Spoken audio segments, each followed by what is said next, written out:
محترم ناظرین، السلام علیکم ورحمۃ اللہ وبرکاتہ۔ جیسا کہ آپ حضرات کو معلوم ہے کہ یہ رمضان المبارک کا مہینہ چل رہا ہے اور پورے آب و تاب کے ساتھ یہ رمضان المبارک کا مہینہ ہمارے اوپر سایہ فگن ہے۔ میرے دوستو، من جملہ اس مہینے کے اندر ساری عبادتیں انجام دی جاتی ہیں، لیکن ایک عبادت ہے جو بہت خاص ہے، وہ ہے روزہ۔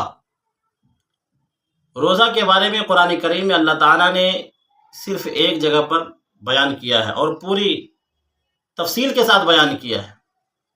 قرآن کریم میں آپ جب دیکھیں گے، جیسے نماز کا تذکرہ ہے، کہیں پر ہلکے انداز میں، کہیں پر تفصیل کے طور پر، اور کہیں ڈرانے کے ساتھ، کہیں تاکیداً، اور جگہ جگہ پر لگ بھگ 80-82 جگہ پر قرآن کریم میں اللہ تعالیٰ نے نماز کا تذکرہ کیا ہے۔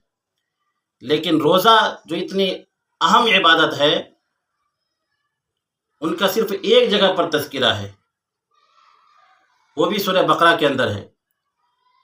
وہ کیا ہے؟ اللہ تعالیٰ فرماتے ہیں، یا ایھا الذین آمنوا کتب علیکم الصیام کما کتب علی الذین من قبلکم لعلکم تتقون۔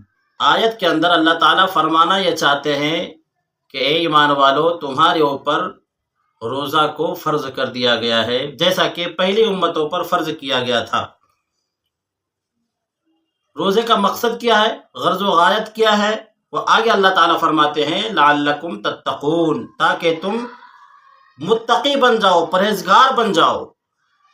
اب ہمیں دیکھنا ہے کہ متقی کسے کہتے ہیں اور ان کے صفات کیا ہوتے ہیں، اور متقی کیسا ہوتا ہے، ان کی پہچان کیا ہے۔ تو آئیے ہم قرآن کریم کے اندر غور کرتے ہیں۔ جب ہم قرآن کریم کو کھولتے ہیں اور پڑھتے ہیں، الف لام میم ذالک الکتاب لا ریب فیہ ھدی للمتقین، یہ قرآن کریم کے بارے میں اللہ تعالیٰ فرما رہے ہیں کہ یہ کتاب ایسی ہے جس میں کوئی بھی شک و شبہ نہیں ہے، اور یہ ہدایت ہے متقیوں کے لیے، ھدی للمتقین۔ یہ قرآن کریم متقی کے لیے ہدایت ہے۔ آگے متقیوں کے جو صفات ہیں اس کو بیان فرما رہے ہیں اللہ تعالیٰ، الذین یؤمنون بالغیب۔ یہ متقی کی صفت ہے کہ غیب کے اوپر وہ ایمان رکھتے ہوں۔ متقی کہتے کس کو ہیں؟ سب سے پہلی چیز اللہ تعالیٰ نے بیان کیا تقوی کی صفت، یعنی متقی کے اندر کیا کیا صفات ہونی چاہیے ان کو اللہ تعالیٰ بیان فرما رہے ہیں۔ یہی سب چیزیں اس مہینے کے اندر پیدا کرنے کے لیے اور ان پر عمل کرنے کے لیے اللہ تعالیٰ نے ہمارے اوپر روزہ فرض کیا ہے۔ سب سے پہلی چیز اللہ تعالیٰ بیان فرما رہے ہیں، الذین یؤمنون بالغیب۔ متقی کی پہچان یہ ہے کہ وہ غیب کے اوپر ایمان رکھتے ہوں۔ تو غیب کیا چیز ہے؟ اب ہمیں سمجھنا ہے۔ غیب کہتے ہیں جو ہماری نظروں سے اوجھل ہیں، جو ہمیں دکھائی نہیں دیتے، جیسے فرشتے ہیں، قبر کے حالات ہیں، آخرت ہے، جنت ہے، اللہ تعالیٰ کی ذات ہے، اور بہت ساری چیزیں ہیں جو ہماری نظروں سے اوجھل ہے۔ قیامت میں کیا ہوں گے، وہ ساری چیزیں وہ غیب ہے جن کو ہم نے دیکھا نہیں ہے۔ تو یہ غیب کے اوپر ایمان رکھنا، یہ ہے متقیوں کی صفت۔ ایک صفت یہ بیان کیا۔ دوسرے نمبر کی صفت جو ہے وہ ہے وَيُقِيمُونَ الصَّلَاةَ۔ متقی کا جو صفت بیان کیا اللہ تعالیٰ نے، وہ دوسری صفت یہ ہے کہ وہ نماز کو قائم کرتا ہو۔ وَيُقِيمُونَ الصَّلَاةَ، نماز کو قائم کرنے کا مطلب یہ ہے کہ وہ خود بھی پڑھتا ہو، اپنے گھر والوں کو بھی پڑھواتا ہو، اور اس کی تشکیل بھی کرتا ہو، اس کا اعلان بھی کرتا ہو۔ صرف خود پڑھ لینے کا نام نہیں ہے، اس کو تو نماز پڑھنا بولیں گے، قائم کرنا نہیں بولیں گے۔ قائم کرنا مطلب خود پڑھنا، اپنے بال بچوں کو، اپنے گھر والوں کو پڑھوانا، اپنے دوست و احباب کو اس کے اوپر مائل کرنا، یہ ہوتا ہے نماز کو قائم کرنا۔ تو متقی کی دوسری صفت یہ ہے کہ وہ نماز کو قائم کرتا ہو۔ تیسری صفت اللہ تعالیٰ بیان فرما رہے ہیں، وَمِمَّا رَزَقْنَاهُمْ يُنْفِقُونَ، کہ جو کچھ اللہ تعالیٰ نے ان کو دیا ہے ان میں سے وہ خرچ بھی کرتا ہو۔ پہلی صفت بتایا غیب کے اوپر ایمان رکھنا، دوسری صفت نماز کو قائم کرنا، اور تیسری صفت جو کچھ اللہ تعالیٰ نے دیا ہے اس کو اللہ کے راستے میں خرچ کرنا، اللہ کے لیے خرچ کرنا۔ یہ 3 صفت اللہ تعالیٰ نے متقی کی صفت بیان کیا۔ آگے اللہ تعالیٰ فرماتے ہیں، یہ صرف یہیں پر بس نہیں ہے، آگے فرما رہے ہیں والذین یؤمنون بما انزل الیک وما انزل من قبلک وبالآخرۃ هم یوقنون، اوپر یعنی کہ نبی صلی اللہ علیہ وسلم کے اوپر جو نازل کیا گیا جو بھی چیزیں ہیں ان پر ایمان رکھنا ہے، اور آپ سے پہلے یعنی ہمارے نبی صلی اللہ علیہ وسلم سے پہلے جو بھی انبیاء کرام اس دنیا میں آئے ان کے اوپر جو کچھ اللہ تعالیٰ نے نازل کیا ہے ان سب چیزوں پر ایمان رکھنا، یہ بھی ایک تقوی کی صفت ہے۔ جب ان چیزوں پر ایمان رکھ لیں گے تب ہمارے اندر وہ تقوی والی صفت پیدا ہوگی، جس کو پیدا کرنے کے لیے یہ روزے کا حکم دیا گیا ہے۔ اور صرف یہی نہیں ہے بلکہ آخرت کے بارے میں بھی ہے وَبِالْآخِرَةِ هُمْ يُوقِنُونَ، اور آخرت کے اوپر بھی وہ یقین رکھتا ہو۔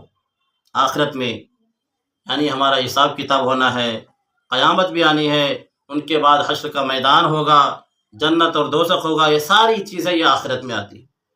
تو ان سب چیزوں پر ایمان رکھنے کا نام یہ تقوی ہے۔ ایک بار پھر سے ریپیٹ کر لیتے ہیں، اللہ تعالیٰ نے جو اس مہینے کے اندر ہمیں روزہ رکھنے کا حکم دیا ہے، اس کا اصل مقصد ہے تقوی اختیار کرنا، لعلکم تتقون، تاکہ تمہارے اندر تقوی کی صفت پیدا ہو جائے۔ تقوی کس کو کہتے ہیں؟ یہ سب چیزیں ہم نے آپ کے سامنے بیان کیا کہ سب سے پہلے الذین یؤمنون بالغیب ویقیمون الصلاۃ ومما رزقناہم ینفقون والذین یؤمنون بما انزل الیک وما انزل من قبلک وبالآخرۃ هم یوقنون، یہ 5 صفات اللہ تعالیٰ نے بیان کیا ہے صرف تقوی کی، یعنی یہ سارے 5 چیزوں کو ملا کر کے ان کے مجموعے کا نام یہ تقوی ہے۔ اسی کو پیدا کرنے کے لیے اللہ تعالیٰ نے ہمارے اوپر روزے کو فرض کیا ہے۔ جب ہمارے اندر تقوی کی صفت پیدا ہو جائے گی، جب ہم متقی بن جائیں گے، تب جا کر کے اللہ تعالیٰ نے کیا انعام دیا ہے ہمارے لیے۔ کچھ تو ہونا چاہیے نا، انعام بھی تو ہونا چاہیے۔ صرف تقوی ہمارے اندر پیدا ہو جائے گی اور ہم نماز بھی پڑھیں گے اور غیب کے اوپر ایمان بھی رکھیں گے، اللہ کے راستے میں خرچ بھی کریں گے، پھر ہمیں اس کے بدلے ملے گا کیا؟ اللہ تعالیٰ اس کو بھی بیان فرما رہے ہیں اولئک علی ھدی من ربہم، جن کے اندر یہ ساری صفات ہوں گے یہی لوگ ہدایت یافتہ ہیں، یہی لوگ اللہ کے بندوں میں سے ہدایت یافتہ بندے ہیں۔ اولئک علی ھدی من ربہم واولئک ھم المفلحون، اور یہی لوگ کامیاب ہیں، یہی لوگ فلاح پانے والے ہیں، اور یہی لوگ جنت میں جانے والے ہیں۔ تو میرے دوستو، اصل مقصد ہے اللہ تعالیٰ کو جنت میں لے جانا۔ ہمیں جنت میں لے جانے کے لیے ایک ذریعہ دے دیا ہے روزہ رکھنا۔